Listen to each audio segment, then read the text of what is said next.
Ժնևում Միացյալ Նահանգների եւ Ուկրաինայի միջև ընթացող խաղաղության շուրջ բանակցությունները կրկին միջազգային դիվանագիտական ջանքերի կիզակետում են հայտնվել, որոնց նպատակը Ռուսաստանի հետ շարունակվող պատերազմին վերջ դնելն է։ Քննարկման առանցքում Միացյալ Նահանգների նախագահ Դոնալդ Թրամփի առաջ քաշած 28 կետանոց նախնական ծրագիրն էր, որը լայնորեն քննադատում էին Կիևը եւ նրա դաշնակիցները Մոսկվային չափազանց մեծ զիջումների մտավախությամբ, մասնավորապես տարածքային կորուստներ եւ Ուկրաինայի ռազմական հավակնությունների սահմանափակում։ Վերջնաժամկետը մեկն է, մենք ուզում ենք պատերազմը հնարավորինս շուտ ավարտել։ Ակնհայտորեն մենք կցանկանայինք, որ դա լիներ հինգշաբթի։ Այսօրվա կարևորագույն կետն այն է, որ մենք զգալի առաջընթաց ենք գրանցել։ Մենք իսկապես առաջ ենք շարժվել, այնպես որ ես շատ լավատես եմ, որ մենք կհասնենք դրան շատ ողջամիտ ժամկետում, շատ շուտով։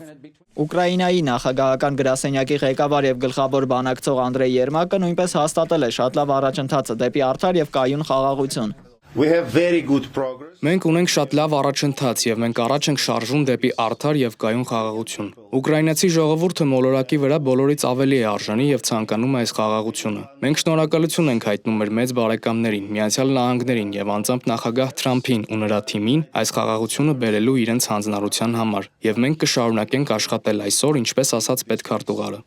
Ֆրանսիայի նախագահ Էմանուել Մակրոնը ավելի վաղ G20 գագաթնաժողովի շրջանակում ընդգծել է Ուկրաինայում կայուն խաղաղության հասնելու անհրաժեշտությունը, կարևորելով Ուկրաինայի ինքնիշխանությունը եւ եվրոպական անվտանգությունը ցանկացած լուծման հարցում։ Այժմ մենք ունենք ընդամենը մեկ խնդիր եւ մեր խնդիրն այս բանակցություններում կամ այս կետում ԱՄՆ-ն չէ։ Մեր բոլորիս միակ խնդիրը Ռուսաստանն է, որը սկսեց այս պատերազմը, որը հրաժարվեց ընդունել հրադադարի առաջարկները փետրվարին, մարտին, հուլիսին, օգոստոսին եւ այլն։ Եվ որևէ ցուցում չտրամադրեց։ Եթե նրանք հիմա պատրաստ են պարզապես հրադադար ունենալ եւ դիտարկել Ուկրաինայի մարդասիրական իրավիճակը, ապա դա պետք է լինի ոչ միայն արևելքում, այլև ամենուր։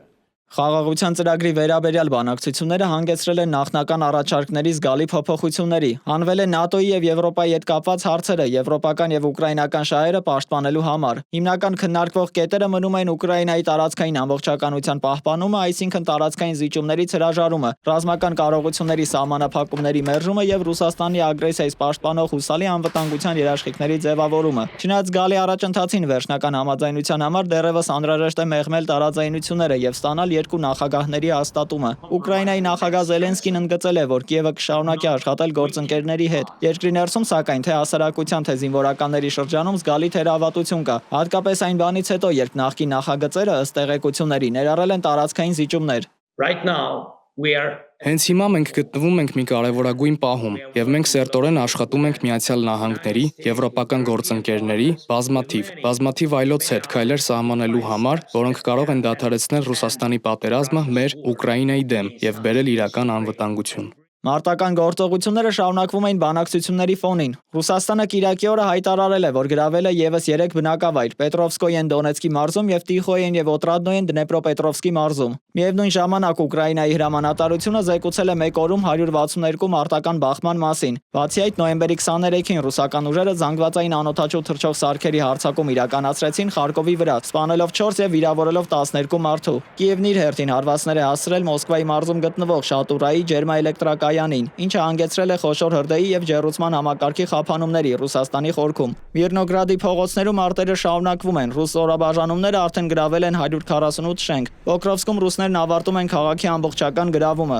Թրամփը սոցցանցերի իր էջում վերջին գրառման մեջ նշել է, որ ռուս-ուկրաինական հակամարտությունում հավանաբար ինչ-որ լավ բան է տեղի ունենում։ Դավիթ Գենջոյան, Free Open Media։